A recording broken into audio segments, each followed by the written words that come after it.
মুসলমানদের রোজার মাস চলছে, অনেক হিন্দুদের দেখা যাচ্ছে সেখানে রোজা রাখছে, অনেকে ইফতারে ডাকছে, ইফতার খোলাচ্ছে তাদের, বা অনেকে সেই সব ফটো মটো আপলোড করছে সোশ্যাল মিডিয়ায়।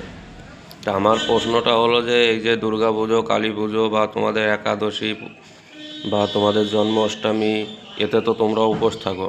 সেই উপোসের সময় কোনো দিন কি কোনো মুসলমান বলেছে যে আসো আজকের উপোসটা আমার বাড়িতে খোলো? বা তোমাদের মন্দিরে এসে কোনো দিন কি বলেছে যে তোমরা তোমাদের মন্দিরে এসে কি প্রসাদ গ্রহণ করেছে তারা? তাই এই যে যে সেকুলারের পোকা তোমাদের পদে কেন? শুধুমাত্র হিন্দুদের পদে এই সেকুলারের পোকা কেন?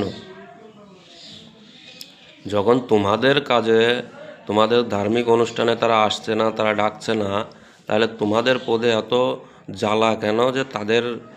আর তোমরা যদি তাদের ধর্মের সব কিছু মানতে হতো, একবারে কনভার্ট হয়ে যাও না, সেখানে চলে যাও না।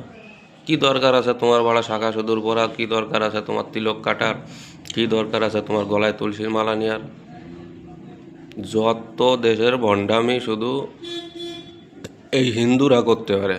সেকুলারের যে পোকাটা এদের পদেই আছে। এদেরকে যেখানেই দেখতে পাও সেখানেই ভালো করে ওষুধ দাও, আর নাহলে এরা শুধরাবে না। এরা আরও হিন্দু ধর্মটাকে মানে অপবিত্র করছে, মানুষের সামনে হাস্যকর করে তুলছে। এদের ওষুধ দাও, ওষুধ দিয়ে শুরু করো, আর না হলে পরে সামনে খুব বিপদ আছে। আগে তোমরাই জানো কি করবে।